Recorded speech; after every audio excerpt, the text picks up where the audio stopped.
喂，大家好，一排冇見，歡迎再次收睇 iKick76呢個 channel。今次就同大家分享呢對 Air Max 啦。係我嘅第一對 Air Max。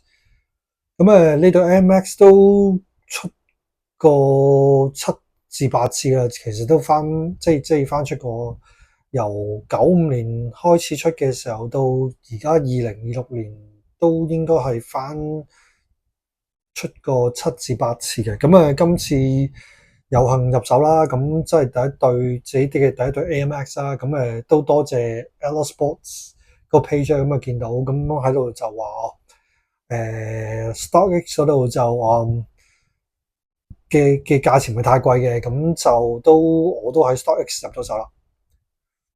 係啦，開嚟俾大家睇下先。睇下個盒先。Air Max 啦，呢個盒啦。今次我就買大咗半碼嘅，咁就平時着開就係着 U10啦。今次呢對就係着10號半啦。一路都好想買嘅，一路都未有入到手啦，就即係又買唔到啦。炒價又覺得哇太貴啦，大佬炒到2000幾3000蚊一對鞋，咁又覺得唔好值得。今次就貴咗少，即係 StockX 嗰度貴咗少少入手啦。比炒價平啦，都決定係啦，係啦。好，轉上去轉個靚圈俾大家睇睇先。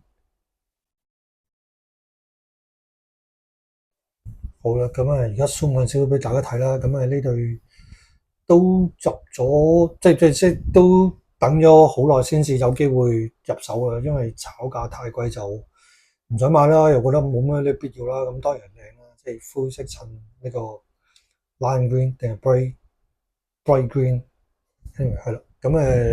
講翻少少呢個設計啦。之前咧其實就係呢個由95年開始設計啦。就嗰陣時咧就應該係賣緊大概140蚊美金啦。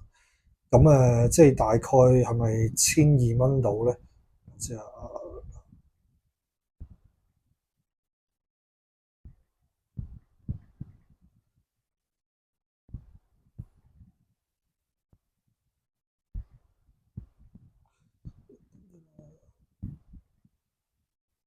大概賣緊1100蚊港紙咧。當時絕對都唔係貴嘅，不過當時都係啦，即係學生嘅時代邊有咁多錢買啊？係啦，95年出啦，翻出過幾次啦。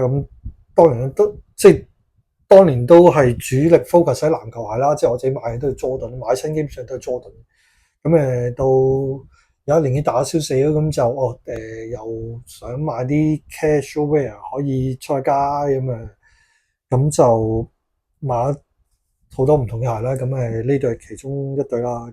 之前 Air Max 呢個設計咧，其實就係Tinker Hatfield 即係設計啦。佢開台設計 Air Max 啦，之後就俾咗呢個叫做 Sergio Lozano 去設計啦。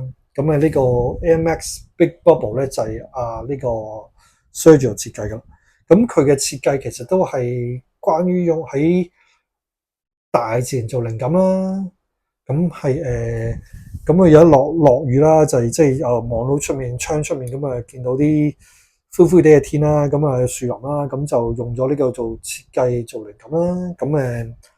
好啦，攞近少少俾大家睇啦。鞋頭睇先啦。呢啲灰色嘅 suede 嘅物料啦。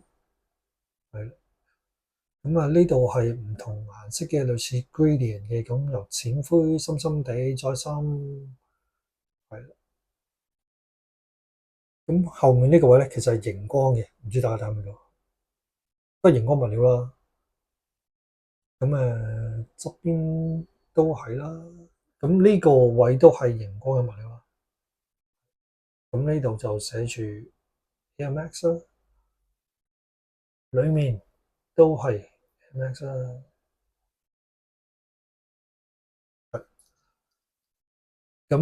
除咗呢個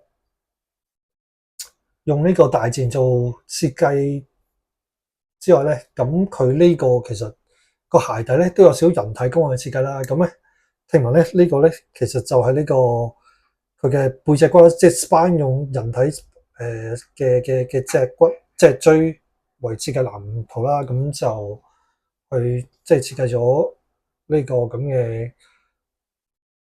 spine 啦。咁有唔同嘅 PSI 啦 pound per square inch 即係氣壓啦，唔同嘅呢度25啦，呢度20啦。咁係啦。咁呢啲就係佢嘅設計元素啦。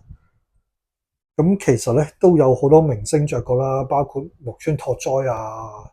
想當年好似都見到其他明星着過，包括好似阿林憶蓮啦。如果大家知道邊個嘅話，咁呢隊咧係嗰陣時當時其中sorry 唔係其中係第一隊用呢個黑色 midsole 設計嘅，因為其他之前嘅 Air Max 咧全部呢個位咧都白色嘅，咁呢隊咧係用呢個黑色設計嘅 midsole。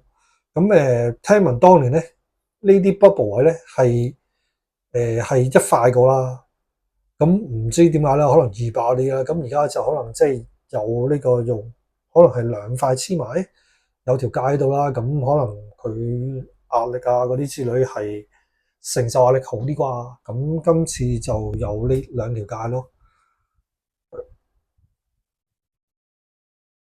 咁其實都有講話哦，除咗呢個大自然啦，呢啲設計呢啲位啊，都好似呢個 Grand Canyon，即係美國嘅 Grand Canyon 嗰啲咁嘅石啊，嗰啲咁嘅形狀排紋去，即係其中一個靈感位啦。咁唔同地方咧都有啲唔同嘅，即係叫呢對鞋嘅唔同設，即係有俾唔同嘅花名佢哋啦，係嘛？咁係啦，咁就大概差唔多啦。咁呢對係唔係 true to size 嘅。我呢啲窄腳仔咧都要買大半碼，咁啊啱啱好啊。咁着落去咧，其實都舒服嘅。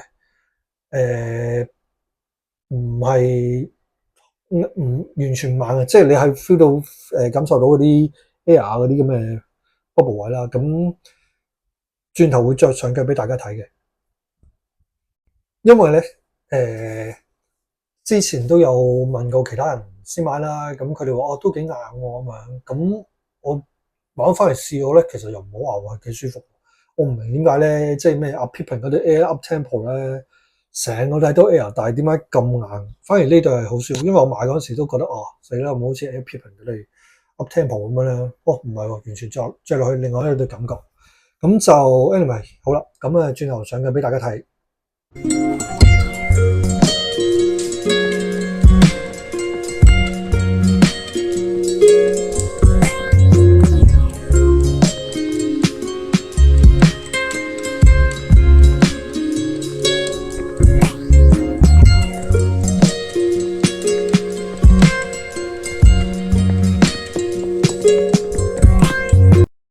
好啦，咁多謝大家收睇啦，咁就繼續 subscribe、comment 我嘅 channel 啦，咁多謝大家繼續支持，拜拜。